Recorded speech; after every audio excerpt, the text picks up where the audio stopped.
Jujutsu Kaisen is one of those anime series that are super hard to get into. With its overly dramatic art style and violence, it may not be for everyone. But if you're into demon slaying and tactical combat like me, then you'll love Jujutsu Kaisen. The latest season covers the Shibuya Incident Arc, which is one of the most important arcs in the series so far. It's full of plot twists, character development, and insane fight scenes. And while the anime did a good job covering this arc, there are still some key differences compared to the manga. So if you haven't read the manga yet, then this video might have some spoilers for you. So just a heads up. In today's video, we will talk about Jujutsu Kaisen and answer the question of what really happened in Shibuya Arc. Now, let's get started.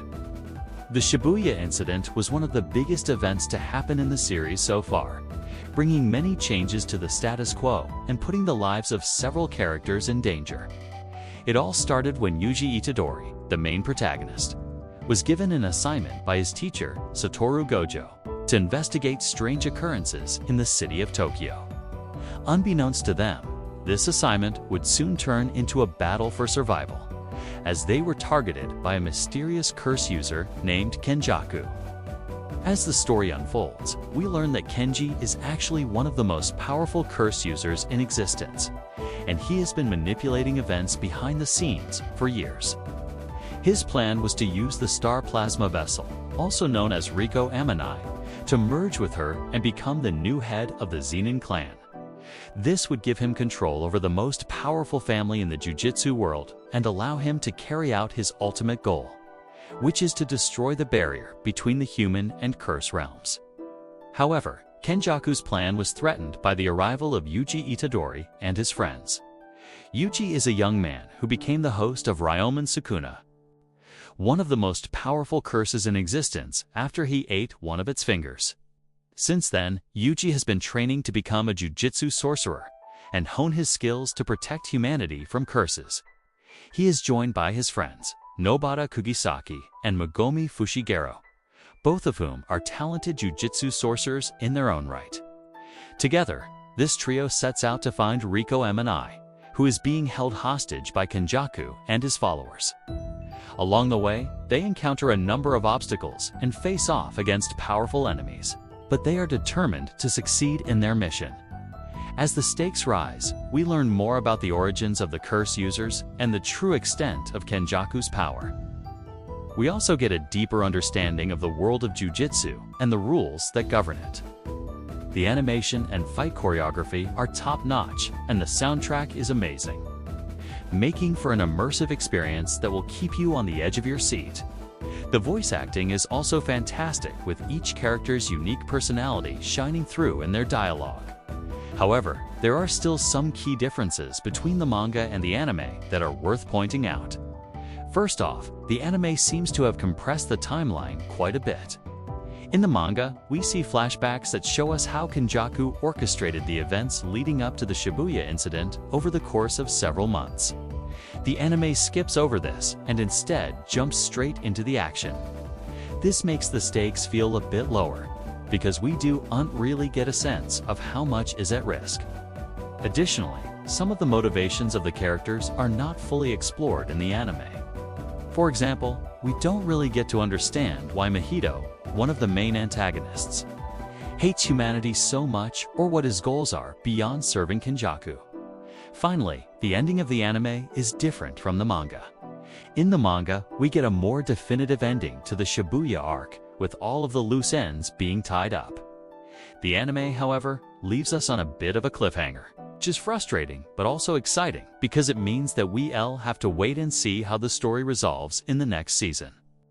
That said, I do think that the anime did a good job of adapting the Shibuya arc. It's fast-paced and action-packed, which is perfect for an anime.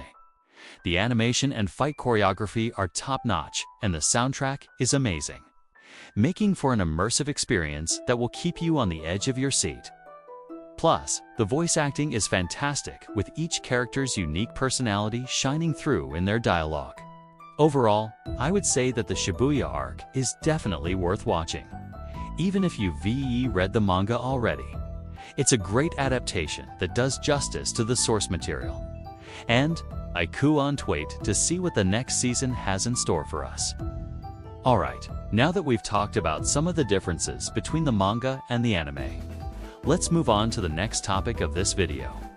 One of the best things about the Jujutsu Kaisen anime is its amazing soundtrack. The music perfectly complements the action and helps to build the suspense and tension in every scene. One of the most iconic tracks is the opening theme song for the second season, titled Hope by Eve. The song has a really catchy melody, and the lyrics talk about overcoming adversity and reaching for your dreams. It is a great way to start the season and sets the tone for the challenges that lie ahead for our heroes. Another amazing track is the ending theme song for the second season, titled Akari by Tatsuya Kitani. This song has a more laid-back vibe and reflects on the importance of friendship and teamwork. It's a nice change of pace from the high-energy opening theme and provides a nice message of camaraderie for the characters and the viewers alike.